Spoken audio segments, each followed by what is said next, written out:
ਸਾਰੇ ਦਰਸ਼ਕਾਂ ਨੂੰ ਪਿਆਰ ਭਰੀ ਜੈ ਮਸੀਹ ਦੀ। ਦਿਸ਼ਾ ਪਰਿਵਰਤਨ ਦੇ ਸਾਡੇ ਅੱਜ ਦੇ ਪ੍ਰੋਗਰਾਮ ਦੇ ਵਿੱਚ ਤੁਹਾਡਾ ਸਭਨਾਂ ਦਾ ਬਹੁਤ-ਬਹੁਤ ਸਵਾਗਤ ਹੈ। ਦੋਸਤੋ, ਅਸੀਂ ਪਰਮੇਸ਼ਰ ਪਿਤਾ ਦਾ ਧੰਨਵਾਦ ਕਰਦੇ ਹਾਂ ਕਿ ਉਹਨੇ ਸਾਨੂੰ ਇੱਕ ਹੋਰ ਮੌਕਾ ਬਖਸ਼ਿਆ ਕਿ ਅਸੀਂ ਉਹਦੇ ਵਚਨ ਨੂੰ ਲੈ ਕੇ ਤੁਹਾਡੇ ਸਾਹਮਣੇ ਹਾਜ਼ਰ ਹਾਂ। ਦੋਸਤੋ, ਅਸੀਂ ਉਮੀਦ ਕਰਦੇ ਹਾਂ ਕਿ ਤੁਸੀਂ ਸਾਰੇ ਆਪਣੇ ਪਰਿਵਾਰਾਂ ਦੇ ਵਿੱਚ ਰਾਜੀ ਖੁਸ਼ੀ ਹੋਵੋਗੇ ਅਤੇ ਪਰਮੇਸ਼ਰ ਦੇ ਵਚਨ ਦਾ ਆਨੰਦ ਮਾਣ ਰਹੇ ਹੋਵੋਗੇ। ਦੋਸਤੋ, ਜਿਵੇਂ ਕਿ ਤੁਸੀਂ ਜਾਣਦੇ ਹੀ ਹੋ ਕਿ ਅਸੀਂ ਦਾਨੀਏਲ ਨਬੀ ਦੀ ਪੁਸਤਕ ਦਾ ਅਧਿਐਨ ਕਰ ਰਹੇ ਹਾਂ, ਜੋ ਕਿ ਇੱਕ ਭਵਿਸ਼ਵਾਣੀਆਂ ਦੀ ਪੁਸਤਕ ਮੰਨੀ ਜਾਂਦੀ ਹੈ। ਅਸੀਂ ਆਪਣੇ ਪਿਛਲੇ ਪ੍ਰੋਗਰਾਮ ਦੇ ਵਿੱਚ ਦਾਨੀਏਲ ਨਬੀ ਦੀ ਪੁਸਤਕ ਦੇ 3 ਅਧਿਆਇ ਦਾ ਅਧਿਐਨ ਕਰ ਰਹੇ ਸੀ। ਅਸੀਂ ਵੇਖਿਆ ਕਿ ਦਾਨੀਏਲ ਦੀ ਪੁਸਤਕ ਪਰਾਈਆਂ ਕੌਮੀਆਂ ਦੇ ਸਮਿਆਂ ਦੀ ਸ਼ੁਰੂਆਤ ਨੂੰ ਦੱਸਦੀ ਹੈ।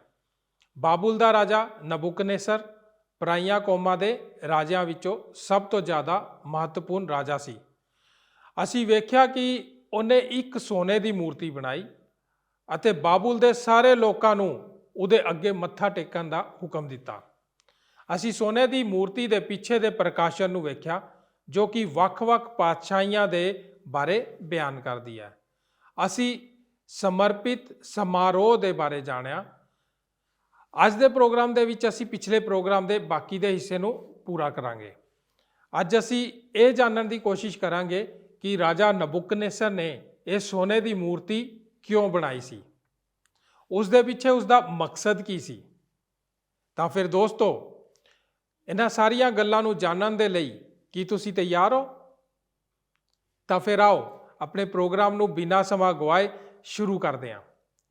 ਪਰ ਇਸ ਤੋਂ ਪਹਿਲਾਂ ਕਿ ਅਸੀਂ ਆਪਣੇ ਪ੍ਰੋਗਰਾਮ ਦੇ ਵਿੱਚ ਅੱਗੇ ਵਧੀਏ, ਆਓ ਆਪਣੇ ਮਨਾਂ ਨੂੰ ਪਰਮੇਸ਼ਰ ਦੇ ਵਚਨ ਦੇ ਲਈ ਤਿਆਰ ਕਰਦੇ ਹਾਂ ਅਤੇ ਸੁਣਦੇ ਹਾਂ ਇਹ ਮਧੁਰ ਭਜਨ।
ਮੈਂ ਚਾਹੁੰਦਾ ਹਾਂ ਕਿ ਆਪ ਉਸ ਗੱਲ ਬਾਰੇ ਗੌਰ ਕਰੋ ਜਿਸ ਬਾਦਕ ਦਲ ਦਾ ਅਧਿਐਨ ਅਸੀਂ ਕੁਝ ਹੀ ਪਲਾਂ ਵਿੱਚ ਕਰਨ ਜਾ ਰਹੇ ਹਾਂ। ਇੱਥੇ 6 ਤਰ੍ਹਾਂ ਦੇ ਸਾਜ਼ ਹਨ, 6 ਅਲੱਗ-ਅਲੱਗ ਕਿਸਮ ਦੇ ਸਾਜ਼। ਇਹ ਬੜੀ ਰੋਚਕ ਗੱਲ ਹੈ ਕਿ ਜਿਉਂ-ਜਿਉਂ ਆਪ ਬਾਈਬਲ ਦਾ ਅਧਿਐਨ ਕਰਦੇ ਹੋ, 6 ਅੰਕ ਮਨੁੱਖ ਦਾ ਅੰਕ ਹੈ। 7 ਅੰਕ ਬਾਈਬਲ ਵਿੱਚ ਸੰਪੂਰਨਤਾ ਦਾ ਅੰਕ ਹੈ। 6 ਇੱਕ ਮਨੁੱਖ ਦਾ ਅੰਕ ਹੈ। ਮਨੁੱਖ ਤਾਂ ਥੋੜ੍ਹਾ ਜਿਹਾ ਘੱਟ ਹੈ, ਉਹ ਕਦੇ ਵੀ ਮਿਆਰ ਤੱਕ ਨਹੀਂ ਪਹੁੰਚਦਾ। ਕਿਸੇ ਨੇ ਮੈਨੂੰ ਇੱਕ ਵਾਰ ਆਖਿਆ ਸੀ ਕਿ ਜਦੋਂ ਆਪ ਬਚਾਏ ਜਾਂਦੇ ਹੋ ਤਦ ਆਪ ਪਰਮੇਸ਼ਰ ਕੋਲ 6 ਤੋਂ 7ਵੇਂ ਦਰਜੇ ਤੱਕ ਪਹੁੰਚ ਜਾਂਦੇ ਹੋ। ਕੀ ਇਹ ਸਾਫ਼ ਜ਼ਾਹਿਰ ਨਹੀਂ ਹੈ? ਪਰਮੇਸ਼ਰ ਨੇ ਆਪ ਨੂੰ ਪਹਿਲਾਂ ਹੀ 1 ਤੋਂ 7 ਦਰਜੇ ਦੇ ਤਰਾਜੂ ਉੱਤੇ ਧਰਿਆ ਹੋਇਆ ਹੈ। ਜੇਕਰ ਆਪ ਮਸੀਹ ਨੂੰ ਨਹੀਂ ਜਾਣਦੇ ਤਦ ਆਪ ਅਜੇ ਵੀ 6 ਹੋ। ਇਹ ਮੂਰਤ ਮਨੁੱਖ ਦੀ ਇੱਕ ਅੱਛੀ ਤਸਵੀਰ ਹੈ। ਕੀ ਇਹ ਇਸ ਤਰ੍ਹਾਂ ਨਹੀਂ ਹੈ? ਲੱਕੜੀ ਜਿਸ ਨੂੰ ਸੋਨੇ ਦੇ ਨਾਲ ਮੜਿਆ ਹੋਵੇ। ਠੀਕ ਇਸੇ ਤਰ੍ਹਾਂ ਮਨੁੱਖ ਦੇ ਪ੍ਰੋਜੈਕਟ ਹੁੰਦੇ ਹਨ। ਠੀਕ ਇਸੇ ਤਰ੍ਹਾਂ ਮਨੁੱਖ ਹੁੰਦਾ ਹੈ। ਉਹ ਬਾਹਰੀ ਤੌਰ ਤੇ ਨਾਸ਼ ਹੋਣ ਵਾਲਾ ਹੁੰਦਾ ਹੈ, ਪਰ ਅੰਦਰੂਨੀ ਤੌਰ ਤੇ ਘਟੀਆ। ਉਹ ਬਾਹਰੀ ਤੌਰ ਤੇ ਸੁੰਦਰ ਹੈ, ਅੰਦਰੂਨੀ ਤੌਰ ਤੇ ਆਲੋਚਨਾ ਦੇ ਯੋਗ ਹੈ। ਮਨੁੱਖ ਹਮੇਸ਼ਾ ਹੀ ਉਸ ਦੇ ਵੱਡੇ ਪ੍ਰੋਜੈਕਟ ਨੂੰ ਖੜਾ ਕਰਦਾ ਹੈ। ਬਾਹਰੀ ਤੌਰ ਤੇ ਉਹ ਹਮੇਸ਼ਾ ਹੀ ਅੱਛਾ ਜਾਪਦਾ ਹਨ, ਪਰ ਤੁਸੀਂ ਉਹਦੇ ਅੰਦਰ ਤੱਕ ਜਾਓ ਤਦ ਆਪ ਜਾਣ ਲਓਗੇ ਕਿ ਅਸਲ ਵਿੱਚ ਇਹ ਜ਼ਿਆਦਾ ਕੁਝ ਨਹੀਂ ਹੈ। ਇਹ ਮੂਰਤ ਇਸ ਦੀ ਇੱਕ ਸੰਪੂਰਨ ਤਸਵੀਰ ਹੈ, ਠੀਕ ਉਸ ਵਰਗੀ ਜੋ 2 ਅਧਿਆਏ ਵਿੱਚ ਪਾਈ ਜਾਂਦੀ ਹੈ, ਜੋ ਮਨੁੱਖ ਦੀਆਂ ਪਾਤਸ਼ਾਹੀਆਂ ਦੀ ਹੈ, ਅਤੇ ਨਬੂਕਦਨਜ਼ਰ ਵਰਗੇ ਇੱਕ ਉਸ ਵਿਅਕਤੀ ਦੀ ਜੋ ਠੀਕ ਅਸਲ ਵਿੱਚ ਸੀ। ਮੈਂ ਸੋਚਦਾ ਹਾਂ ਕਿ ਇਸ ਤੋਂ ਅੱਗੇ ਜਾਣ ਤੋਂ ਪਹਿਲਾਂ ਇੱਕ ਸਵਾਲ ਪੁੱਛੇ ਜਾਣ ਦੀ ਜ਼ਰੂਰਤ ਹੈ। ਉਹ ਇਹ ਹੈ ਕਿ ਨਬੂਕਦਨਜ਼ਰ ਇਹੋ ਜਿਹਾ ਕੰਮ ਕਿਉਂ ਕਰੇਗਾ? ਜੇਕਰ ਉਹ ਇੱਕ ਗੈਰ ਕੌਮੀ ਸੀ ਤਦ ਉਹ ਉਸ ਮੈਦਾਨ ਵਿੱਚ ਉਸ ਮੂਰਤ ਨੂੰ ਕਿਉਂ ਖੜਾ ਕਰੇਗਾ? ਮੈਂ ਸੋਚਦਾ ਹਾਂ ਕਿ ਇਸ ਦਾ ਇੱਕ ਮੁੱਖ ਕਾਰਨ ਹੈ, ਅਤੇ ਸ਼ਾਇਦ ਇੱਕ ਹੋਰ ਸਹੀ ਹੈ। ਪਹਿਲਾਂ ਅਤੇ ਉਹਨਾਂ ਕਾਰਨਾਂ ਵਿੱਚੋਂ ਇੱਕ ਮੁੱਖ ਕਾਰਨ ਇਹ ਸੀ ਕਿ ਉਹ ਆਪਣੇ ਰਾਜ ਨੂੰ ਧਰਮ ਦੇ ਆਧਾਰ ਤੇ ਜੋੜਨ ਦੀ ਸੰਪੂਰਨ ਕੋਸ਼ਿਸ਼ ਕਰ ਰਿਹਾ ਸੀ। ਨਬੂਕਦਨਜ਼ਰ ਨੇ ਆਪਣੇ ਉਸ ਵੱਡੇ ਰਾਜ ਦੇ ਉੱਤੇ ਸ਼ਾਸਨ ਕੀਤਾ ਸੀ, ਅਤੇ ਇਸ ਤਰ੍ਹਾਂ ਜਾਪਦਾ ਹੈ ਕਿ ਉਸ ਦਾ ਵੱਡਾ ਇਰਾਦਾ ਇਹ ਸੀ ਕਿ ਉਹ ਕਿਸ ਤਰ੍ਹਾਂ ਉਹਨਾਂ ਸਾਰੇ ਲੋਕਾਂ ਨੂੰ ਉਸੇ ਦੇਸ਼ ਵਿੱਚ ਚੱਲਣ ਲਈ ਮਜਬੂਰ ਕਰੇ। ਉਸ ਨੇ ਇਹ ਫੈਸਲਾ ਕੀਤਾ ਕਿ ਇੱਕ ਤਰੀਕਾ ਜਿਸ ਦਾ ਇਸਤੇਮਾਲ ਉਹ ਆਪਣੇ ਰਾਜ ਨੂੰ ਜੋੜਨ ਲਈ ਕਰੇਗਾ, ਉਹ ਸੀ ਧਾਰਮਿਕ ਤੌਰ ਤੇ ਉਹਨਾਂ ਨੂੰ ਇਕੱਠੇ ਰੱਖਣਾ ਅਤੇ ਉਹਨਾਂ ਨੂੰ ਉਹਨਾਂ ਦੇ ਧਰਮ ਵਿੱਚ ਇਕੱਠਾ ਕਰਨਾ ਅਤੇ ਧਰਮ ਨੂੰ ਲਾਜ਼ਮੀ ਕਰਨਾ, ਅਤੇ ਉਸ ਮੂਰਤ ਦੇ ਅੱਗੇ ਮਿਲ ਕੇ ਉਹਨਾਂ ਤੋਂ ਮੱਥਾ ਟਿਕਾਉਣਾ। ਕਿ ਆਪ ਨੂੰ ਯਾਦ ਹੈ ਕਿ ਨਮਰੋਦ ਨੇ ਇਸੇ ਦੀ ਕੋਸ਼ਿਸ਼ ਕੀਤੀ ਸੀ। ਸੱਚਮੁੱਚ ਇਹੋ ਹੀ ਹੈ ਜੋ ਕਿ ਅੰਤ ਦੇ ਸਮੇਂ ਵਿੱਚ ਮਸੀਹ ਵਿਰੋਧੀ ਕਰ ਰਿਹਾ ਹੈ, ਸਾਰਿਆਂ ਨੂੰ ਧਾਰਮਿਕ ਤੌਰ ਤੇ ਇਕੱਠਾ ਕਰਨ ਦੀ। ਦੂਸਰੀ ਗੱਲ ਜੋ ਉਹ ਕਰ ਰਿਹਾ ਹੈ, ਜੇਕਰ ਅਸੀਂ ਧਿਆਨਪੂਰਵਕ ਇਸ ਦਾ ਅਧਿਐਨ ਕਰਦੇ ਹਾਂ, ਉਹ ਇਹ ਹੈ ਕਿ ਉਹ ਆਪਣੇ ਆਪ ਨੂੰ ਦੇਵਤਾ ਬਣਾ ਰਿਹਾ ਹੈ। ਹੇ ਲੋਕੋ, ਇਹ ਦੋਵੇਂ ਕੰਮ ਇਕੱਠੇ ਚੱਲਦੇ ਹਨ। ਜੇਕਰ ਆਪ ਇਤਿਹਾਸ ਦਾ ਅਧਿਐਨ ਕਰੋ ਤਦ ਆਪ ਜਾਣ ਲਓਗੇ ਕਿ ਉਹ ਵੱਡੇ ਸ਼ਾਸਕ ਜਿਨ੍ਹਾਂ ਨੇ ਇਸ ਜਗਤ ਨੂੰ ਜਿੱਤਣ ਦੀ ਕੋਸ਼ਿਸ਼ ਕੀਤੀ ਸੀ, ਉਹ ਇਹੋ ਜਿਹੇ ਸ਼ਾਸਕ ਸਨ ਜਿਨ੍ਹਾਂ ਨੇ ਧਰਮ ਦਾ ਇਸਤੇਮਾਲ ਆਪਣੇ ਖੁਦ ਦੇ ਉਦੇਸ਼ਾਂ ਦੀ ਪੂਰਤੀ ਲਈ ਕਰਨ ਦੀ ਕੋਸ਼ਿਸ਼ ਕੀਤੀ ਸੀ। ਮੈਨੂੰ ਕੁਝ ਇਹੋ ਜਿਹਾ ਲਿਖਿਆ ਹੋਇਆ ਮਿਲਿਆ ਜੋ ਮੇਰੇ ਪੈਦਾ ਹੋਣ ਤੋਂ ਬਾਅਦ ਲਿਖਿਆ ਗਿਆ ਸੀ, ਜੋ ਕਿ 1930 ਅਤੇ 1940 ਦੇ ਵਿਚਕਾਰ ਲਿਖਿਆ ਗਿਆ ਸੀ। ਇਸ ਤਰ੍ਹਾਂ ਹੈ, ਇੱਕ ਮਨੁੱਖ ਇੱਕ ਨੇਕ ਜਰਮਨ ਨਹੀਂ ਹੋ ਸਕਦਾ ਅਤੇ ਉਸ ਦੇ ਨਾਲ ਪਰਮੇਸ਼ਰ ਦਾ ਇਨਕਾਰ ਨਹੀਂ ਕਰ ਸਕਦਾ, ਪਰ ਅਬਦੀ ਜਰਮਨ ਦੇ ਵਿੱਚ ਨੇਚਾ ਦੀ ਸਿਵੇਂ ਕ੍ਰਾਂਤੀ ਅਬਦੀ ਪਰਮੇਸ਼ਰ ਦੇ ਵਿੱਚ ਨੇਚਾ ਦੀ ਇੱਕ ਸਿਵੇਂ ਕ੍ਰਾਂਤੀ ਹੈ, ਜੋ ਕਿ ਐਡਲੀ ਹਿਟਲਰ ਦੀ ਸੇਵਾ ਕਰਦਾ ਹੈ, ਜੋ ਕਿ ਆਗੂ ਸੀ। ਉਹ ਜਰਮਨ ਦੀ ਸੇਵਾ ਕਰਦਾ ਹੈ, ਅਤੇ ਜੋ ਕੋਈ ਜਰਮਨੀ ਦੀ ਸੇਵਾ ਕਰਦਾ ਹੈ ਉਹ ਪਰਮੇਸ਼ਰ ਦੀ ਸੇਵਾ ਕਰਦਾ ਹੈ। ਬਾਅਦ ਵਿੱਚ 1942 ਵਿੱਚ ਇਸ ਤਰ੍ਹਾਂ ਲਿਖਿਆ ਗਿਆ ਸੀ ਹਿਟਲਰ ਦੀਆਂ ਮਸੀਹ ਨਾਲ ਸੰਬੰਧਿਤ ਵਿਸ਼ੇਸ਼ਤਾਵਾਂ ਦੇ ਬਾਰੇ। ਜਰਮਨ ਵਿੱਚ ਬਹੁਤ ਕੁਝ ਆਖਿਆ ਗਿਆ ਸੀ। ਉਹ ਕਿ ਹਿਟਲਰ ਇੱਕ ਸਰਬ ਉੱਚ ਸ਼ਕਤੀ ਦੇ ਦੁਆਰਾ ਭੇਜਿਆ ਗਿਆ ਇੱਕ ਅਨੋਖੀ ਸ਼ਖਸੀਅਤ ਸੀ, ਅਤੇ ਇਹ ਕਿ ਉਹ ਜਰਮਨ ਲੋਕਾਂ ਦੇ ਨਾਲ ਇੱਕ ਰਹੱਸਮਈ ਏਕਤਾ ਰੱਖਣ ਦੇ ਯੋਗ ਹੈ। ਉਹ ਹੈ ਇੱਕ ਮਹਾਨ ਕਰੰਸੀ ਪ੍ਰਾਪਤ ਕਰਨਾ। ਇਸ ਦੇ ਸਿੱਟੇ ਵਜੋਂ ਮਸੀਹੀ ਧਰਮ ਉੱਤੇ ਹਮਲਾ ਕਰਨਾ ਹੋਰ ਕਠੋਰ ਹੋ ਜਾਂਦਾ ਹੈ। ਜਰਮਨ ਵਿੱਚ ਅਲੌਕਿਕ ਵਿਸ਼ਵਾਸ ਕਰਨ ਨੂੰ ਹਟਾਉਣ ਦੀ ਕੋਈ ਕੋਸ਼ਿਸ਼ ਨਹੀਂ ਕੀਤੀ ਗਈ। ਇਹ ਨੀਤੀ ਜ਼ਿਆਦਾ ਨਿੰਦਿਆਪੂਰਨ ਹੈ। ਇਹ ਤਾਂ ਮਸੀਹ ਨੂੰ ਬਦਲਣਾ ਹੈ। ਧਰਮ ਹੁਣ ਹਟਾਏ ਜਾਣ ਦੀ ਬਜਾਏ ਤੋੜ ਮਰੋੜ ਕੀਤਾ ਗਿਆ ਹੈ। ਇੱਕ ਇਹ ਸੁਭਾਵਿਕ ਝੁਕਾਅ ਸ਼ਾਇਦ ਪਿਛਲੇ 2000 ਸਾਲਾਂ ਵਿੱਚ ਉਤਲ ਹੈ। ਇਹ ਲੋਕ ਮਸੀਹ ਦੇ ਇੱਕ ਵਿਰੋਧੀ ਰੂਪ ਰਚਣ ਦੀ ਕੋਸ਼ਿਸ਼ ਕਰ ਰਹੇ ਹਨ। ਉਹਨਾਂ ਨੇ ਆਪਣੇ ਆਗੂ ਨੂੰ ਆਪਣਾ ਪਰਮੇਸ਼ਰ ਬਣਾ ਲਿਆ ਹੈ। ਇਹ ਤਾਂ ਇਤਿਹਾਸਿਕ ਤੌਰ ਤੇ ਸੱਚ ਹੈ। ਉਹਨਾਂ ਮਹਾਨ ਅੰਦੋਲਨ ਦਾ ਅਧਿਐਨ ਕਰੋ ਜਿੱਥੇ ਕਿ ਮਹਾਨ ਨਾਸਤਿਕ ਗੈਰ ਕੌਮਾਂ ਦੇ ਆਗੂ ਸੱਤਾ ਵਿੱਚ ਆ ਚੁੱਕੇ ਹਨ ਅਤੇ ਉਹਨਾਂ ਨੇ ਹਮੇਸ਼ਾ ਹੀ ਆਪਣੇ ਉਦੇਸ਼ਾਂ ਦੇ ਲਈ ਧਰਮ ਦੀ ਵਰਤੋਂ ਕਿਸੇ ਨਾ ਕਿਸੇ ਰੂਪ ਵਿੱਚ ਕੀਤੀ ਸੀ। ਠੀਕ ਇਹੋ ਹੀ ਹੈ ਜੋ ਨਬੂਕਦਨਜ਼ਰ ਕਰ ਰਿਹਾ ਹੈ। ਉਹ ਆਪਣੇ ਲੋਕਾਂ ਨੂੰ, ਆਪਣੀ ਪ੍ਰਜਾ ਨੂੰ ਇੱਕ ਮੂਰਤ ਦੇ ਦੁਆਲੇ ਇਕੱਠਾ ਕਰਨ ਦੀ ਕੋਸ਼ਿਸ਼ ਕਰ ਰਿਹਾ ਹੈ। ਨੰਬਰ 2, ਹੁਕਮ ਦਾ ਨਿਕਲਣਾ। 3 ਅਧਿਆਏ ਉਸ ਦੀਆਂ 4 ਤੋਂ 7 ਵਚਨਾਂ ਤੱਕ। ਜੀ ਹਾਂ, ਹੁਣ ਇਹ ਸਾਰੇ ਲੋਕ ਉਸ ਦੇ ਕੋਲ ਹਨ। ਦੂਸਰੀ ਗੱਲ, ਅਸੀਂ ਉਹਦੇ ਹੁਕਮ ਨਿਕਲਣ ਦੇ ਵੱਲ ਆਉਂਦੇ ਹਾਂ। 4 ਤੋਂ 7 ਵਚਨ। ਤਦ ਇੱਕ ਢੰਡੋਰੀ ਐਨੀ ਉੱਚੀ ਹੋ ਕੇ ਪੁਕਾਰਿਆ, ਹੇ ਲੋਕੋ, ਹੇ ਕੌਮੋ, ਹੇ ਭਾਖਿਓ, ਤੁਹਾਨੂੰ ਇਹ ਹੁਕਮ ਹੈ। ਭਾਈ ਜਿਸ ਵੇਲੇ ਤੁਰੀ, ਬਾਂਸਰੀ, ਤੌਸ, ਸਰੰਗੀ, ਬਰਬਤ, ਬੀਨ ਤੇ ਹਰ ਤਰ੍ਹਾਂ ਦੇ ਬਾਜਿਆਂ ਦੀ ਆਵਾਜ਼ ਸੁਣੋ, ਤਦ ਉਸ ਸੋਨੇ ਦੀ ਮੂਰਤ ਦੇ ਅੱਗੇ ਜਿਹਨੂੰ ਨਬੂਕਦਨਜ਼ਰ ਰਾਜਾ ਨੇ ਖੜਾ ਕੀਤਾ ਹੈ, ਡਿੱਗ ਕੇ ਮੱਥਾ ਟੇਕੋ। ਅਤੇ ਜਿਹੜਾ ਕੋਈ ਡਿੱਗ ਕੇ ਮੱਥਾ ਨਾ ਟੇਕੇ, ਉਸੇ ਘੜੀ ਅੱਗ ਦੀ ਬਲਦੀ ਹੋਈ ਭੱਠੀ ਵਿੱਚ ਸੁੱਟਿਆ ਜਾਵੇਗਾ। ਇਸ ਲਈ ਜਿਸ ਵੇਲੇ ਸਭਨਾਂ ਲੋਕਾਂ ਨੇ ਤੁਰੀ, ਬਾਂਸਰੀ, ਤੌਸ, ਸਰੰਗੀ, ਬਰਬਤ ਔਰ ਹਰ ਪ੍ਰਕਾਰ ਦੇ ਬਾਜਿਆਂ ਦੀ ਆਵਾਜ਼ ਸੁਣੀ, ਤਦ ਸਾਰੇ ਲੋਕਾਂ, ਕੌਮਾਂ ਤੇ ਭਾਖਿਆਂ ਨੇ ਡਿੱਗ ਕੇ ਸੋਨੇ ਦੀ ਮੂਰਤ ਦੇ ਅੱਗੇ ਜਿਹੜੀ ਨਬੂਕਦਨਜ਼ਰ ਨੇ ਖੜੀ ਕੀਤੀ ਸੀ, ਮੱਥਾ ਟੇਕਿਆ। ਮੈਂ ਉਸ ਤਸਵੀਰ ਨੂੰ ਵੇਖ ਸਕਦਾ ਹਾਂ ਜੋ ਕਿ ਮੇਰੇ ਮਨ ਦੀ ਅੱਖ ਵਿੱਚ ਸਾਫ਼ ਦਿਖਾਈ ਦੇ ਰਹੀ ਹੈ। ਜਦੋਂ ਉਹਨਾਂ ਨੇ ਇਹ ਵਚਨ ਸੁਣਿਆ, ਤਦ ਜਿਉਂ ਹੀ ਉਹ ਸੰਗੀਤ ਚਲਾਇਆ ਜਾਵੇ, ਤਦ ਉਹ ਧਰਤੀ ਉੱਤੇ ਇੱਕ ਪੈਰ ਰੱਖਣ ਲਈ ਭਾਲ ਰਹੇ ਸਨ। ਮੈਨੂੰ ਤਾਂ ਬਸ ਧਰਤੀ ਉੱਤੇ ਇੱਕ ਪੈਰ ਰੱਖਣ ਦੀ ਜਗ੍ਹਾ ਦੀ ਲੋੜ ਹੈ। ਜੇਕਰ ਇਸ ਦਾ ਬਦਲ ਅੱਗ ਦੀ ਬਲਦੀ ਹੋਈ ਭੱਠੀ ਹੋਵੇ, ਤਦ ਮੈਂ ਧਰਤੀ ਉੱਤੇ ਮੂੰਹ ਭਰਨੇ ਡਿੱਗਣ ਜਾ ਰਿਹਾ ਹਾਂ।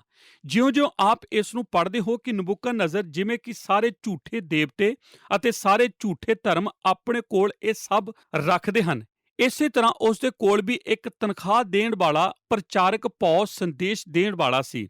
ਇਸ ਮਨੁੱਖ ਦੇ ਲਈ ਮੈਂ ਇਸ ਸ਼ਬਦਾਂ ਦਾ ਇਸਤੇਮਾਲ ਕਰਨ ਤੋਂ ਘਿਣ ਕਰਦਾ ਹਾਂ, ਪਰ ਇਹ ਹੈ ਜੋ ਬਾਈਬਲ ਉਸ ਬਾਰੇ ਆਖਦੀ ਹੈ ਕਿ ਉਹ ਇੱਕ ਸੰਦੇਸ਼ਬਾਜ਼ ਸੀ। ਉਹ ਇੱਕ ਤਨਖਾਹ ਪਾਉਣ ਵਾਲਾ ਝੂਠਾ ਪ੍ਰਚਾਰਕ ਸੀ। ਉਹ ਬਸ ਉੱਠਿਆ ਅਤੇ ਉਸਨੇ ਉਹੀ ਆਖਿਆ ਜੋ ਕੁਝ ਆਖਣ ਦੇ ਲਈ ਉਸ ਨੂੰ ਤਨਖਾਹ ਦਿੱਤੀ ਜਾਂਦੀ ਸੀ। ਮੈਂ ਅੱਜ ਰਾਤ ਇਸ ਗੱਲ ਤੋਂ ਪਰੇ ਨਹੀਂ ਹੋਵਾਂਗਾ, ਪਰ ਮੈਂ ਤੁਹਾਨੂੰ ਇਹ ਦੱਸਣ ਦੀ ਖੁਆਇਸ਼ ਰੱਖਦਾ ਹਾਂ ਕਿ ਸਾਡੇ ਆਲੇ ਦੁਆਲੇ ਇਸ ਤਰ੍ਹਾਂ ਦੇ ਲੋਕ ਹਨ, ਤਨਖਾਹ ਦਿੱਤੇ ਜਾਣ ਵਾਲੇ ਪ੍ਰਚਾਰਕ, ਜੋ ਕਿ ਬਸ ਖੜੇ ਹੋ ਕੇ ਹਰੇਕ ਨੂੰ ਉਹੀ ਦੱਸਦੇ ਹਨ ਜੋ ਕੁਝ ਉਹਨਾਂ ਨੂੰ ਆਖਣ ਲਈ ਕਿਹਾ ਜਾਂਦਾ ਹੈ। ਉਸ ਨੇ ਐਲਾਨ ਕੀਤਾ ਕਿ ਜਦੋਂ ਦੁਆਰਾ ਸੰਗੀਤ ਵਜਾਇਆ ਜਾਵੇ, ਤਦ ਹਰੇਕ ਨੂੰ ਉਸ ਝੂਠੇ ਦੇਵਤੇ ਦੇ ਅੱਗੇ ਝੁਕ ਕੇ ਮੱਥਾ ਟੇਕਣਾ ਪੈਣਾ ਹੈ। ਇਹ ਤਾਂ ਇੱਕ ਅਨੋਖੀ ਗੱਲ ਸੀ। ਮੇਰਾ ਭਾਵ ਹੈ, ਮੈਂ ਇਸ ਨੂੰ ਭਾਲਣ ਦੀ ਕੋਸ਼ਿਸ਼ ਕਰ ਰਿਹਾ ਹਾਂ ਕਿ ਇਹ ਸਾਰੇ ਸੰਗੀਤ ਦੇ ਸਾਜ਼ ਕੀ ਸਨ। ਮੈਂ ਇਹਨਾਂ ਦੇ ਲਈ ਖੋਜ ਕੀਤੀ ਅਤੇ ਮੈਂ ਤੁਹਾਨੂੰ ਦੱਸ ਰਿਹਾ ਹਾਂ ਕਿ ਇਸ ਦੇ ਦੁਆਰਾ ਇੱਕ ਅਨੋਖੀ ਆਵਾਜ਼ ਵਰਗੀ ਚੀਜ਼ ਪਾਈ ਸੀ। ਇਹ ਤੁਰੀ ਇੱਕ ਹਵਾ ਵਾਲਾ ਸਾਜ਼ ਸੀ ਅਤੇ ਇੱਕ ਬਾਂਸਰੀ ਵੀ ਉੱਥੇ ਪਾਈ ਜਾਂਦੀ ਸੀ। ਇਸ ਦੇ ਲਈ ਇਬਰਾਨੀ ਭਾਸ਼ਾ ਵਿੱਚ ਪਾਇਆ ਜਾਣ ਵਾਲਾ ਜੋ ਸ਼ਬਦ ਹੈ, ਉਹ ਹੈ ਸੀਟੀ ਵਜਾਉਣਾ, ਜੋ ਕਿ ਇਸ ਸੰਗੀਤ ਦੇ ਸਾਜ਼ ਦੇ ਲਈ ਇਸਤੇਮਾਲ ਕੀਤਾ ਗਿਆ ਹੈ। ਅਤੇ ਫਿਰ ਉੱਥੇ ਇੱਕ ਤੌਸ ਨਾਂ ਦੀ ਚੀਜ਼ ਸੀ, ਇੱਕ ਹੋਰ ਸਾਜ਼ ਸੀ ਜਿਸ ਨੂੰ ਇੱਕ 4 ਤਾਰ ਵਾਲੇ ਤਿਕੋਣੇ ਸਾਜ਼ਾਂ ਦੇ ਵਜੋਂ ਆਖਿਆ ਜਾਂਦਾ ਹੈ। ਇਹ ਬਹੁਤ ਹੀ ਉੱਚੀ ਆਵਾਜ਼ ਵਿੱਚ ਵਜਾਇਆ ਜਾਂਦਾ ਸੀ। ਫਿਰ ਇੱਕ ਬਰਬਤ ਸੀ ਅਤੇ ਫਿਰ ਇੱਕ 4 ਤਾਰ ਵਾਲਾ ਇੱਕ ਸਾਜ਼ ਸੀ ਜਿਸ ਦੇ ਹੇਠਾਂ ਇੱਕ ਆਵਾਜ਼ ਨਿਕਲਣ ਵਾਲਾ ਬੋਰਡ ਪਾਇਆ ਜਾਂਦਾ ਸੀ। ਅਤੇ ਫਿਰ ਇੱਕ ਬੀਨ ਦਾ ਜ਼ਿਕਰ ਕੀਤਾ ਗਿਆ ਹੈ ਜਿਸ ਨੂੰ ਅਸੀਂ ਅਕਸਰ ਵੇਖ ਸਕਦੇ ਹਾਂ। ਇਹ ਰਾਜੇ ਦਾ ਸ਼ਾਹੀ ਵਾਦਕ ਦਲ ਸੀ। ਆਪਨੇ ਕਦੀ ਵੀ ਇੰਨੀ ਅਨੋਖੀ ਚੀਜ਼ ਨਹੀਂ ਸੁਣੀ ਹੋਵੇਗੀ। ਆਪਣੇ ਸਾਰੇ ਜੀਵਨ ਦੇ ਦੌਰਾਨ ਜਦੋਂ ਤੱਕ ਆਪ ਕੁਝ ਰੇਡੀਓ ਸਟੇਸ਼ਨ ਨੂੰ ਆਪਣੇ ਆਲੇ ਦੁਆਲੇ ਇਸ ਤਰ੍ਹਾਂ ਵਜਾਉਂਦਿਆਂ ਨਹੀਂ ਸੁਣ ਲੈਂਦੇ। ਜਦੋਂ ਉਸ ਵਾਦਕ ਦਲ ਨੇ ਸੰਗੀਤ ਵਜਾਇਆ, ਤਦ ਹਰੇਕ ਨੂੰ ਮੂੰਹ ਭਰਨੇ ਡਿੱਗਣਾ ਪੈਣਾ ਸੀ। ਜਦੋਂ ਉਸ ਵਾਦਕ ਦਲ ਦਾ ਆਗੂ ਉੱਠ ਖੜਾ ਹੋਇਆ ਅਤੇ ਉਸ ਨੇ ਵਾਦਕ ਦਲ ਦਾ ਨਿਰਦੇਸ਼ਕ ਕੀਤਾ, ਤਦ ਇਹੋ ਹੀ ਇਸ ਗੱਲ ਦਾ ਚਿੰਨ੍ਹ ਸੀ ਕਿ ਹਰੇਕ ਨੂੰ ਮੱਥਾ ਟੇਕਣਾ ਪੈਣਾ ਹੈ। ਜਿਸ ਤਰ੍ਹਾਂ ਨਬੂਕਦਨਜ਼ਰ ਨੇ ਆਪਣੀ ਉਸ ਤੁਰੀ ਨੂੰ ਵਜਾਇਆ ਸੀ, ਮੈਂ ਤਾਂ ਹੈਰਾਨ ਹੁੰਦਾ ਹਾਂ ਕਿ ਜੇਕਰ ਉਸ ਨੂੰ ਇਸ ਤਰ੍ਹਾਂ ਦਾ ਵਾਦਕ ਦਲ ਦੀ ਲੋੜ ਸੀ, ਕੀ ਆਪ ਜਾਣਦੇ ਹੋ, ਇਹੋ ਹੀ ਹੈ ਜੋ ਉਸ ਨੇ ਇਸਤੇਮਾਲ ਕੀਤਾ ਸੀ। ਮਨੁੱਖੋ ਅਤੇ ਔਰਤੋਂ ਇਸ ਸੰਗੀਤ ਦੀ ਵਰਤੋਂ ਦਾ ਪਰਮੇਸ਼ਰ ਦੇ ਵਚਨ ਦੇ ਵਿੱਚ ਦਿੱਤੇ ਗਏ ਪ੍ਰਾਚੀਨ ਚਿੰਨ੍ਹਾਂ ਦੇ ਨਾਲੋਂ ਕੁਝ ਵੀ ਵੱਧ ਕੇ ਨਹੀਂ ਹੈ। ਇਹ ਜਗਤ ਦਾ ਇਤਿਹਾਸ ਰਿਹਾ ਹੈ ਕਿ ਇਹ ਇਸ ਤਰ੍ਹਾਂ ਨਹੀਂ ਰਿਹਾ। ਪੌਪ ਸੰਗੀਤ ਦੀ ਕੁਬਰਤੋਂ ਕਰੀਬ-ਕਰੀਬ ਹਰੇਕ ਮੁੱਖ ਸਮੁਦਾਇ, ਹਰੇਕ ਝੂਠਾ ਧਰਮ ਆਪਣੇ ਹੀ ਉਦੇਸ਼ਾਂ ਦੇ ਲਈ ਸੰਗੀਤ ਦਾ ਇਸਤੇਮਾਲ ਕਰਨ ਦਾ ਤਰੀਕਾ ਪਸੰਦ ਕਰਦਾ ਹੈ। ਇੱਥੋਂ ਤੱਕ ਕਿ ਉੱਚ ਮੁਸੀਹਤ ਵਿੱਚ ਵੀ ਕੁਝ ਕੱਟੜ ਕੰਮਾਂ ਦੇ ਵਿੱਚ ਵੀ ਇਹ ਸਭ ਕੁਝ ਵਰਪਦਾ ਹੈ ਅਤੇ ਇੱਥੇ ਸੰਗੀਤ ਦਾ ਇਸਤੇਮਾਲ ਹਰੇਕ ਨੂੰ ਖੁਸ਼ ਕਰਨ ਦੇ ਲਈ ਕੀਤਾ ਜਾਂਦਾ ਹੈ ਤਾਂ ਕਿ ਲੋਕ ਉਹੀ ਕਰਨ ਜੋ ਕਿ ਉਹ ਚਾਹੁੰਦੇ ਹਨ ਕਿ ਉਹਨਾਂ ਦੇ ਦੁਆਰਾ ਕੀਤੇ ਜਾਵੇ। ਇਹ ਤਾਂ ਇੱਕ ਕਿਸਮ ਦਾ ਮਨ ਉੱਤੇ ਕਾਬੂ ਪਾਉਣਾ ਹੈ। ਮੈਂ ਆਪ ਨੂੰ ਪੂਰੇ ਦਿਲ ਨਾਲ ਇਹ ਵਿਸ਼ਵਾਸ ਕਰਦਾ ਹਾਂ ਕਿ ਜੋ ਸੰਗੀਤ ਹੈ ਇਹ ਪਰਮੇਸ਼ਰ ਨਾਲ ਜੁੜਿਆ ਹੋਇਆ ਹੈ। ਇਹ ਸਰਬਦੂਤਾਂ ਦੇ ਨਾਲ ਜੁੜਿਆ ਹੋਇਆ ਹੈ, ਇਹ ਕਲੀਸਿਆ ਦੇ ਨਾਲ ਜੁੜਿਆ ਹੋਇਆ ਹੈ ਅਤੇ ਇਹ ਪਰਮੇਸ਼ਰ ਦੇ ਲੋਕਾਂ ਦੇ ਨਾਲ ਜੁੜਿਆ ਹੋਇਆ ਹੈ। ਜਗਤ ਉਸ ਨੂੰ ਲਵੇਗਾ ਜੋ ਕੁਝ ਪਰਮੇਸ਼ਰ ਨੇ ਜੋੜਿਆ ਹੋਇਆ ਹੈ ਅਤੇ ਇਸ ਦੀ ਕੁਬਰਤੋਂ ਆਪਣੇ ਖੁਦ ਦੇ ਉਦੇਸ਼ਾਂ ਦੇ ਲਈ ਕਰੇਗਾ, ਪਰ ਇਹ ਕਦੇ ਵੀ ਉਹ ਨਹੀਂ ਕਰ ਸਕਦਾ ਜੋ ਕੁਝ ਪਰਮੇਸ਼ਰ ਨੇ ਸੰਗੀਤ ਦੇ ਨਾਲ ਕਰਨ ਦਾ ਇਰਾਦਾ ਰੱਖਿਆ ਸੀ। ਇੱਥੇ ਅਸੀਂ ਮਸੀਹੀ ਲੋਕ ਹਾਂ ਅਤੇ ਸਾਡੇ ਕੋਲ ਸਭ ਤੋਂ ਉੱਤਮ ਸੰਭਵ ਤਰੀਕੇ ਦੇ ਨਾਲ ਸੰਗੀਤ ਨੂੰ ਸਮਝਣ ਦਾ ਆਨੰਦ ਪਾਇਆ ਜਾਂਦਾ ਹੈ। ਪਰਮੇਸ਼ਰ ਨੂੰ ਪ੍ਰਸੰਨ ਕਰਨ ਦਾ ਜਿਸ ਨੇ ਇਸ ਨੂੰ ਰਚਿਆ ਸੀ, ਸਾਨੂੰ ਇਸ ਜਗਤ ਦੇ ਸੰਗੀਤ ਦੇ ਨਾਲ ਨਹੀਂ ਜੁੜਨਾ ਪੈਣਾ। ਸਾਨੂੰ ਸਾਰੇ ਅਦਾਰੇ ਦੇ ਨਰਕ ਇਸ ਦੇ ਸੌੜੇ ਸਵੀਕਾਰ ਕੀਤੇ ਜਾਣ ਦੇ ਵਿੱਚ ਪਰਮੇਸ਼ਰ ਦੇ ਸੰਗੀਤ ਨੂੰ ਰੱਖਣਾ ਪੈਣਾ ਹੈ। ਇੱਥੋਂ ਤੱਕ ਕਿ ਆਪਣੀਆਂ ਖੁਦ ਦੀਆਂ ਸਵਾਵਾਂ ਵਿੱਚ ਵੀ ਅਤੇ ਇਹ ਜਾਣਨਾ ਪੈਣਾ ਹੈ ਕਿ ਅਸੀਂ ਪ੍ਰਭੂ ਦੇ ਨਾਲ ਸਹੀ ਸੁਰ ਦੇ ਨਾਲ ਜੁੜੇ ਹੋਈਏ ਜਦੋਂ ਕਿ ਸੰਗੀਤ ਸਾਡੀ ਬੰਦਗੀ ਦਾ ਇੱਕ ਹਿੱਸਾ ਹੋਵੇ। ਨਬੂਕਦਨੇਜ਼ਰ ਨੇ ਇਸ ਦਾ ਇਸਤੇਮਾਲ ਆਪਣੇ ਖੁਦ ਦੇ ਉਦੇਸ਼ਾਂ ਲਈ ਕਰਨ ਦਾ ਫੈਸਲਾ ਕੀਤਾ ਅਤੇ ਜਦੋਂ ਉਹ ਵਾਦਕ ਦਲ ਨੇ ਸੰਗੀਤ ਵਜਾਇਆ ਤਦ ਹਰੇਕ ਮੂੰਹ ਭਰਨੇ ਡਿੱਗ ਪਿਆ। ਕੁਝ ਕੁ ਨੇ ਇਹ ਅੰਦਾਜ਼ਾ ਲੈਣਾ ਹੈ ਕਿ ਇਸ ਸ਼ਾਹੀ ਘਰਾਣੇ ਦੇ ਅੰਦਰ 3 ਲੱਖ ਲੋਕ ਉਸ ਵੱਡੇ ਰਾਜੇ ਦੇ ਸਾਰੇ ਹਿੱਸਿਆਂ ਤੋਂ ਆਏ ਹੋਏ ਸਕਦੇ ਹਨ। ਇਹਨਾਂ ਸਾਰਿਆਂ ਨੂੰ ਮੂੰਹ ਭਰਨੇ ਆਪਣੇ ਆਪ ਨੂੰ ਡਿੱਗਿਆ ਸੀ। ਉਹਨਾਂ ਸਭਨਾਂ ਨੇ ਬਸ ਤਿੰਨਾਂ ਤੋਂ ਸਿਵਾਏ ਕਿ ਆਪ ਇਸ ਦੀ ਕਲਪਨਾ ਕਰ ਸਕਦੇ ਹੋ ਕਿ ਜਦੋਂ ਉਹ 3 ਲੱਖ ਲੋਕਾਂ ਨੇ ਮੱਥਾ ਟੇਕਿਆ ਸੀ ਤਦ ਇਸ ਦੀ ਆਵਾਜ਼ ਕਿਵੇਂ ਹੋਈ ਹੋਵੇਗੀ ਅਤੇ ਉਹ ਕਿਵੇਂ ਖੜੇ ਹੋਏ ਸਨ। ਹੁਣ ਬਾਈਬਲ ਸਾਨੂੰ ਇਹ ਸਭ ਨਹੀਂ ਦੱਸਦੀ ਕਿ ਇਹ ਸਭ ਕਿਵੇਂ ਵਰਪਿਆ ਸੀ, ਪਰ ਇਹ ਕੁਝ ਇਸੇ ਤਰ੍ਹਾਂ ਹੀ ਹੋਣਾ ਪੈਣਾ ਹੈ। ਜਦੋਂ ਸਾਡਾ ਵਿਆਹ ਹੋਇਆ ਸੀ, ਅਸੀਂ ਇੱਕ ਬਹੁਤ ਹੀ ਰੋਚਕ ਅਨੁਭਵ ਸਾਡੇ ਵਿਆਹ ਦੇ ਬਾਅਦ ਦੁਪਹਿਰ ਪ੍ਰਾਪਤ ਕੀਤਾ ਸੀ। ਆਪ ਇਸ ਉੱਤੇ ਵਿਸ਼ਵਾਸ ਕਰੋ ਜਾਂ ਨਾ ਕਰੋ, ਮੇਰੇ ਕੋਲ ਇੱਕ 1961 ਸਨ ਦੀ ਲਾਲ ਰੰਗ ਦੀ ਗੱਡੀ ਸੀ ਜਿਸ ਦੀ ਛੱਤ ਚਿੱਟੀ ਸੀ। ਇਸ ਨੂੰ ਬਦਲਿਆ ਜਾ ਸਕਦਾ ਸੀ। ਉਹਨਾਂ ਆਰੰਭਿਕ ਦਿਨਾਂ ਵਿੱਚ ਇਹ ਸਾਡਾ ਘੁੰਮਣ ਅਤੇ ਸਾਡੀਆਂ ਜ਼ਿੰਦਗੀਆਂ ਦਾ ਆਨੰਦ ਸੀ ਅਤੇ ਮੈਂ ਜਾਣਦਾ ਸੀ ਕਿ ਕੋਈ ਨਾ ਕੋਈ ਉਸ ਕਾਰ ਨੂੰ ਪ੍ਰਾਪਤ ਕਰਨ ਜਾ ਰਿਹਾ ਸੀ ਅਤੇ ਮੈਂ ਇਸ ਦੇ ਬਾਰੇ ਅੰਦਾਜ਼ਾ ਨਹੀਂ ਸੀ ਲਗਾ ਸਕਿਆ ਕਿਉਂਕਿ ਉਹ ਹੀ ਕਰਨ ਜਾ ਰਹੇ ਸਨ। ਪਰ ਮੈਂ ਸੋਚਿਆ ਸੀ ਕਿ ਮੈਂ ਉਹਨਾਂ ਨੂੰ ਜਾਣ ਲਵਾਂਗਾ। ਮੈਂ ਇੱਕ ਦੁਕਾਨ ਦੇ ਕੇਂਦਰ ਵਿੱਚ ਗਿਆ ਜਿੱਥੇ ਸਾਡਾ ਵਿਆਹ ਹੋਣਾ ਸੀ ਅਤੇ ਮੈਂ ਉਸ ਕਾਰ ਨੂੰ ਠੀਕ ਉਹਨਾਂ ਦੁਕਾਨਾਂ ਦੇ ਵਿਚਕਾਰ ਖੜੀ ਕਰ ਦਿੱਤਾ ਅਤੇ ਉਸ ਕਾਰ ਨੂੰ ਪਾਰਕਿੰਗ ਕਰਨ ਵਾਲੀ ਜਗ੍ਹਾ ਤੇ ਕਰੀਬ-ਕਰੀਬ 2000 ਕਾਰਾਂ ਜ਼ਰੂਰ ਸਨ ਅਤੇ ਉਹ ਕਦੇ ਵੀ ਇਸ ਨੂੰ ਨਹੀਂ ਸੀ ਲੱਭ ਸਕਦੇ। ਜੀ ਹਾਂ, ਉਹਨਾਂ ਨੇ ਇਸ ਨੂੰ ਲੱਭ ਲਿਆ ਸੀ। ਪਰ ਮੈਂ ਤੁਹਾਨੂੰ ਇਹ ਦੱਸਣਾ ਚਾਹੁੰਦਾ ਹਾਂ ਕਿ ਜਦੋਂ ਮੈਂ ਵਾਪਸ ਗਿਆ ਉਸ ਵਿਆਹ ਦੀ ਰਾਤ ਤੋਂ ਬਾਅਦ, ਤਦ ਮੈਂ ਕੀ ਪਾਇਆ। ਉਹ ਦੁਕਾਨ ਦਾ ਕੇਂਦਰ 5 ਵਜੇ ਬਾਅਦ ਦੁਪਹਿਰ ਬੰਦ ਹੋ ਜਾਂਦਾ ਸੀ ਅਤੇ ਠੀਕ ਉਸ ਪਾਰਕਿੰਗ ਵਾਲੀ ਜਗ੍ਹਾ ਦੇ ਵਿਚਕਾਰ ਉਸ 2-3 ਏਕੜ ਥਾਂ ਦੇ ਵਿਚਕਾਰ ਸਿਰਫ ਇੱਕੋ ਹੀ ਕਾਰ ਸੀ, ਮੇਰੀ ਆਪਣੀ ਲਾਲ ਰੰਗ ਦੀ ਕਾਰ। ਮੈਂ ਤੁਹਾਨੂੰ ਦੱਸ ਦੇਣਾ ਚਾਹੁੰਦਾ ਹਾਂ ਕਿ ਇਹ ਸਭ ਦੇ ਸਾਹਮਣੇ ਸੀ। ਮੈਂ ਸੋਚਦਾ ਹਾਂ ਕਿ ਇਹ 3 ਇਬਰਾਨੀ ਬੱਚੇ ਕਿਸ ਤਰ੍ਹਾਂ ਉਸ ਵੱਡੀ ਭੀੜ ਵਿੱਚ ਸਪਸ਼ਟ ਜ਼ਾਹਿਰ ਸਨ। ਉਹ ਤਾਂ ਬਸ ਸਿੱਧੇ ਖੜੇ ਸਨ ਜਦੋਂ ਕਿ ਬਾਕੀ ਹਰੇਕ ਗੋਡਿਆਂ ਭਰਨੇ ਹੋ ਰਹੇ ਸਨ ਅਤੇ ਇਹ ਸਾਫ਼ ਜ਼ਾਹਿਰ ਸੀ ਕਿ ਉਹ ਬਾਕੀਆਂ ਨਾਲੋਂ ਭਿੰਨ ਸਨ। ਨੰਬਰ 3 ਚਾਲਕ ਸਾਜ਼ਿਸ਼, ਅਧਿਆਇ 3 8 ਵਚਨ ਤੋਂ ਲੈ ਕੇ 12 ਵਚਨਾਂ ਤੱਕ। ਜੀ ਹਾਂ, ਹੁਣ ਇਹ ਗੁਪਤ ਯੋਜਨਾ ਗਹਿਰੀ ਹੁੰਦੀ ਜਾਂਦੀ ਹੈ। ਹੁਣ ਅਸੀਂ ਉਸ ਚਾਲਕ ਸਾਜ਼ਿਸ਼ ਦੇ ਕੋਲ ਆਉਂਦੇ ਹਾਂ ਜਿਸ ਦਾ ਜ਼ਿਕਰ 8 ਵਚਨ ਤੋਂ ਲੈ ਕੇ 12 ਵਚਨਾਂ ਵਿੱਚ ਆਉਂਦਾ ਹੈ। ਉਪਰੰਤ ਉਸ ਵੇਲੇ ਕਈ ਕਸਦੀਆਂ ਨੇ ਨੇੜੇ ਆ ਕੇ ਯਹੂਦੀਆਂ ਉੱਤੇ ਦੋਸ਼ ਲਾਇਆ। ਉਹਨਾਂ ਨੇ ਨਬੂਕਦਨੇਜ਼ਰ ਰਾਜਾ ਨੂੰ ਆਖਿਆ ਕਿ ਹੇ ਮਹਾਰਾਜਾ, ਸਦਾ ਤਾਈਂ ਜਿਉਂਦਾ ਰਹਿ। ਹੇ ਮਹਾਰਾਜਾ, ਤੁਸਾਂ ਇੱਕ ਆਗਿਆ ਦਿੱਤੀ ਸੀ, ਭਾਈ ਹਰ ਇੱਕ ਆਦਮੀ ਜੋ ਤੁਰੀ ਬੌਸਰੀ, ਤੌਸ, ਸਰੰਗੀ, ਬਰਬਤ, ਬੀਨ ਤੇ ਹਰ ਪ੍ਰਕਾਰ ਦੇ ਬਾਜਿਆਂ ਦੀ ਆਵਾਜ਼ ਸੁਣੇ ਤਾਂ ਡਿੱਗ ਕੇ ਸੋਨੇ ਦੀ ਮੂਰਤ ਨੂੰ ਮੱਥਾ ਟੇਕੇ। ਅਤੇ ਜੋ ਕੋਈ ਡਿੱਗ ਕੇ ਮੱਥਾ ਨਾ ਟੇਕੇ, ਉਹ ਅੱਗ ਦੀ ਬਲਦੀ ਹੋਈ ਭੱਠੀ ਵਿੱਚ ਸੁੱਟਿਆ ਜਾਵੇਗਾ। ਹੁਣ ਯਹੂਦੀ ਹਨ ਜਿਨ੍ਹਾਂ ਨੂੰ ਤੁਸਾਂ ਬਾਬਲ ਦੇ ਸੂਬੇ ਦੇ ਵਿਹਾਰ ਉੱਤੇ ਥਾਪਿਆ, ਅਰਥਾਤ ਸਦਰਕ, ਮੇਸ਼ਕ ਤੇ ਅਬਦਨਗੋ। ਇਹਨਾਂ ਮਨੁੱਖਾਂ ਨੇ, ਹੇ ਮਹਾਰਾਜਾ, ਤੁਹਾਡਾ ਆਦਰ ਨਹੀਂ ਕੀਤਾ। ਨਾ ਤਾਂ ਉਹ ਤੁਹਾਡੇ ਦੇਵਤੇ ਦੀ ਸੇਵਾ ਕਰਦੇ ਹਨ, ਨਾ ਉਸ ਸੋਨੇ ਦੀ ਮੂਰਤ ਦੇ ਅੱਗੇ ਜਿਨ੍ਹਾਂ ਨੂੰ ਤੁਸਾਂ ਖੜਾ ਕੀਤਾ ਹੈ ਮੱਥਾ ਟੇਕਦੇ ਹਨ। ਹੁਣ ਮੈਂ ਤੁਹਾਨੂੰ ਯਾਦ ਕਰਾਉਣਾ ਚਾਹੁੰਦਾ ਹਾਂ ਕਿ ਇਹ ਨੌਜਵਾਨ ਕੌਣ ਸਨ। ਇਹ ਕਸਦੀ ਲੋਕ, ਕੀ ਆਪ ਨੂੰ ਉਹਨਾਂ ਬਾਰੇ ਯਾਦ ਹੈ? ਅਸੀਂ ਉਹਨਾਂ ਦੇ ਨਾਲ ਇਸ ਪੁਸਤਕ ਦੀਆਂ ਸ਼ੁਰੂ ਦੀਆਂ ਐਤਾਂ ਵਿੱਚ ਮਿਲੇ ਸੀ ਅਤੇ ਅਸੀਂ ਇਹ ਵੇਖਿਆ ਸੀ ਕਿ ਕਸਦੀ ਜੋ ਸ਼ਬਦ ਹੈ, ਇਹ ਇੱਕ ਬਾਬਲ ਦੇ ਵਿਅਕਤੀ ਬਾਰੇ ਇੱਕ ਤਕਨੀਕੀ ਸ਼ਬਦ ਨਹੀਂ ਹੈ। ਇਹ ਤਾਂ ਜੋਸ਼ੀਆਂ ਦੇ ਲਈ ਇਸਤੇਮਾਲ ਕੀਤਾ ਜਾਣ ਵਾਲਾ ਸ਼ਬਦ ਹੈ। ਇਹ ਉਹੀ ਸ਼ਬਦ ਹੈ ਜਿਸ ਤੋਂ ਅਸੀਂ ਜੋਸ਼ੀ ਸ਼ਬਦ ਪਾਉਂਦੇ ਹਾਂ। ਇਹ ਜੋਸ਼ੀ ਅਤੇ ਉਹ ਜੋਸ਼ੀ ਉਹ ਹਨ ਜੋ ਕਿ ਸਦਰਕ, ਮੇਸ਼ਕ ਤੇ ਅਬਦਨਗੋ ਨੂੰ ਧੋਖਾ ਦੇਣ ਵਾਲੇ ਹਨ ਅਤੇ ਉਹ ਨਿਰਾਸ਼ ਹਨ। ਮੈਂ ਤਾਂ ਇਸ ਉੱਤੇ ਵਿਸ਼ਵਾਸ ਕੀਤੇ ਬਗੈਰ ਨਹੀਂ ਰਹਿ ਸਕਦਾ ਕਿ ਉਹ ਤਾਂ ਪੂਰੀ ਤਰ੍ਹਾਂ ਇਸ ਕਰਕੇ ਈਰਖਾਲੂ ਹਨ ਕਿਉਂਕਿ ਦਾਨੀਏਲ ਅਤੇ ਉਸ ਦੇ ਦੋਸਤ ਉਹਨਾਂ ਤੋਂ ਉੱਚੇ ਕੀਤੇ ਗਏ ਹਨ। ਦਾਨੀਏਲ ਨੂੰ ਸਮੁੱਚੇ ਰਾਜ ਦਾ ਇੰਚਾਰਜ ਠਹਿਰਾਇਆ ਗਿਆ ਹੈ। ਬਾਈਬਲ ਆਖਦੀ ਕਿ ਉਸਨੇ ਆਪਣੇ 3 ਦੋਸਤਾਂ ਨੂੰ ਅੱਗੇ ਲਿਆਂਦਾ ਅਤੇ ਉਹਨਾਂ ਨੂੰ ਵੀ ਮਹੱਤਵਪੂਰਨ ਸਥਾਨ ਦਿੱਤੇ ਸਨ।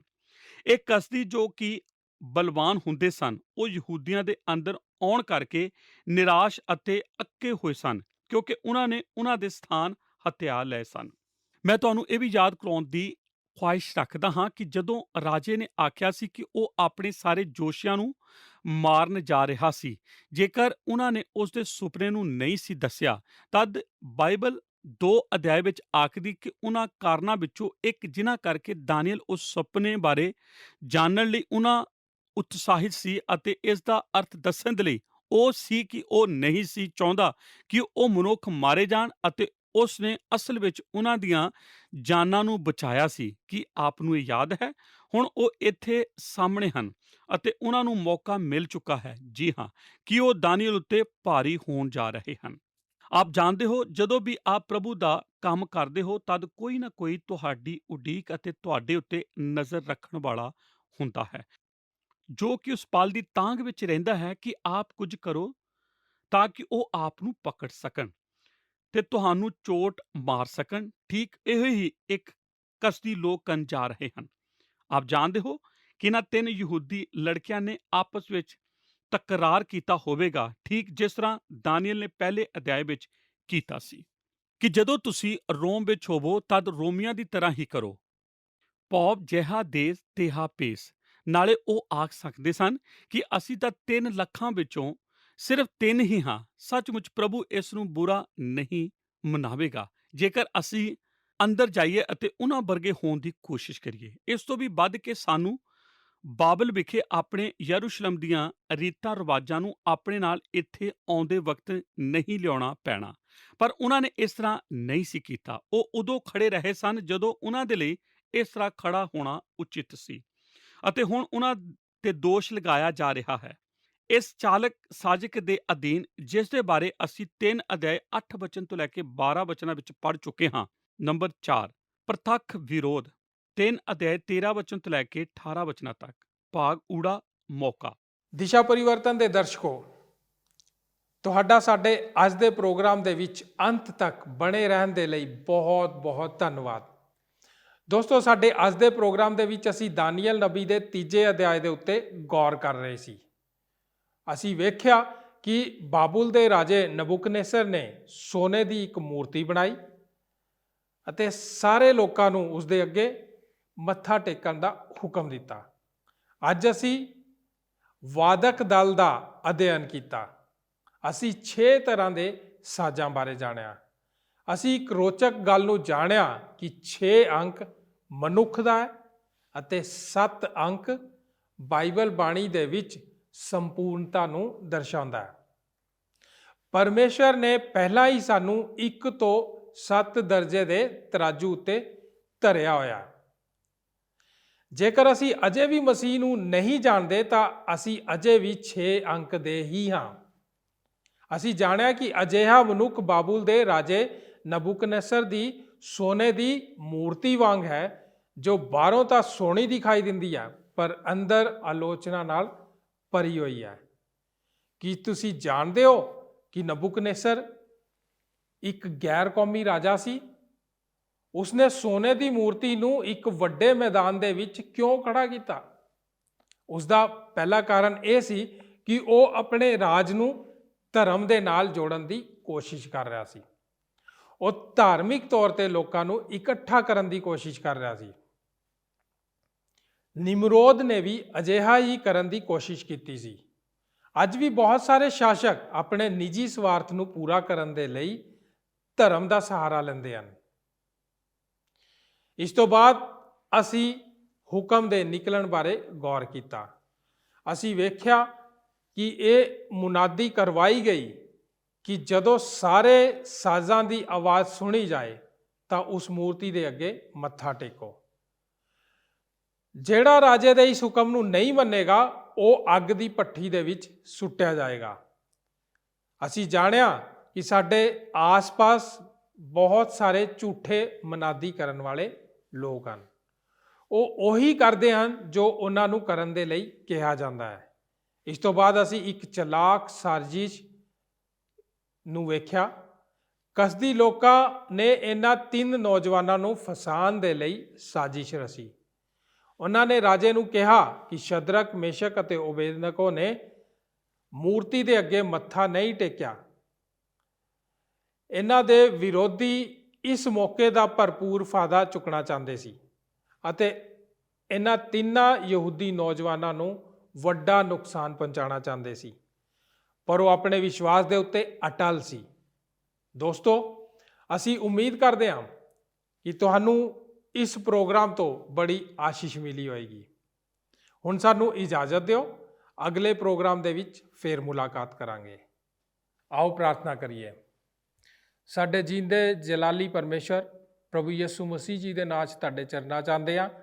ਤੁਹਾਡਾ ਧੰਨਵਾਦ ਕਰਦੇ ਪ੍ਰਭੂ ਜੀ ਅੱਜ ਦੇ ਵਚਨ ਦੇ ਲਈ ਕਿ ਤੁਸੀਂ ਪਿਤਾ ਪਰਮੇਸ਼ਵਰ ਸਾਨੂੰ ਪ੍ਰਕਾਸ਼ਨ ਦਿੱਤਾ ਕਿ ਬਾਬੁਲ ਦੀ ਮੂਰਤੀ ਇਸ ਲਈ ਬਣਾਈ ਗਈ ਸੀ ਤਾਂ ਕਿ ਪ੍ਰਭੂ ਜੀ ਜਿੰਨੇ ਵੀ ਗੈਰ ਕੌਮੀ ਲੋਕ ਹੈ ਉਹਨਾਂ ਨੂੰ ਇਕੱਠਾ ਕੀਤਾ ਜਾਏ ਔਰ ਧਰਮ ਦੇ ਬਲ ਤੇ ਪ੍ਰਭੂ ਬਾਬੁਲ ਦਾ ਰਾਜਾ ਨਬੂਕਦਨੇਸਰ ਆਪਣਾ ਰਾਜ ਸਥਾਪਿਤ ਕਰਨਾ ਚਾਹੁੰਦਾ ਸੀ। ਪਿਤਾ ਪਰਮੇਸ਼ਵਰ, ਸਾਡੇ ਆਲੇ ਦੁਆਲੇ ਇਹੋ ਜਿਹੇ ਬਹੁਤ ਲੋਕ ਹੈ ਪ੍ਰਭੂ ਜੀ ਜੋ ਇਸ ਤਰੀਕੇ ਦਾ ਕੰਮ ਕਰਦੇ ਹਨ। ਅਸੀਂ ਸਿੱਖਿਆ ਕਿ ਪ੍ਰਭੂ ਜੀ ਜਦ ਇਹ ਮੁਨਾਦੀ ਕੀਤੀ ਗਈ, ਅੱਜ ਵੀ ਬਹੁਤ ਸਾਰੇ ਝੂਠੇ ਲੋਕ ਹਨ ਜਿਹੜੇ ਪ੍ਰਭੂ ਜੀ ਝੂਠੀ ਗੱਲਾਂ ਦਾ ਪ੍ਰਚਾਰ ਕਰਦੇ ਹਨ ਔਰ ਇਸ ਤਰ੍ਹਾਂ ਦੀ ਮੁਨਾਦੀ ਕਰਦੇ ਹਨ ਪ੍ਰਭੂ ਜੀ ਜਿਸ ਤੇ ਕਿ ਪ੍ਰਭੂ ਤੇਰੇ ਮਸੀਹੀ ਲੋਕ ਡਰ ਜਾਣ। ਪਿਤਾ, ਮੇਰੀ ਤੁਹਾਡੇ ਅੱਗੇ ਪ੍ਰਾਰਥਨਾ ਕਿ ਤੁਸੀਂ ਸਾਡੇ ਤੇ ਕਿਰਪਾ ਕਰੋ। ਅਸੀਂ ਸ਼ਦਰਕ, ਮੇਸ਼ਕ ਔਰ ਓਬੇਦਨਗੋ ਵੱਲੋਂ ਆਪਣੇ ਵਿਚਾਰਾਂ ਵਿੱਚ ਮਜ਼ਬੂਤੀ ਰੱਖੀਏ, ਤੁਹਾਡੇ ਵਿੱਚ ਮਜ਼ਬੂਤੀ ਰੱਖੀਏ ਅਤੇ ਵਿਸ਼ਵਾਸ ਵਿੱਚ ਖੜੇ ਰਹੀਏ। ਧੰਨਵਾਦ ਕਰਦੇ ਪਿਤਾ ਪਰਮੇਸ਼ਰ ਇਸ ਅੱਛੇ ਵਚਨ ਦੇ ਲਈ। ਯਿਸੂ ਨਾਸਰੀ ਜੀ ਦੇ ਨਾਂ 'ਚ ਇਸ ਪ੍ਰਾਰਥਨਾ ਨੂੰ ਮੰਗਦੇ ਹਾਂ, ਆਮੀਨ। ਸਾਰਿਆਂ ਨੂੰ ਜੈ ਮਸੀਹ ਦੀ। ਕੀ ਤੁਹਾਨੂੰ ਇਹ ਪ੍ਰੋਗਰਾਮ ਪਸੰਦ ਆਇਆ? ਹੁਣੇ ਸਾਨੂੰ ਇੱਕ ਮਿਸ ਕਾਲ ਦਿਓ ਤੇ ਤੁਸੀਂ ਅਗਲੇ ਜੇਤੂ ਹੋ ਸਕਦੇ ਹੋ।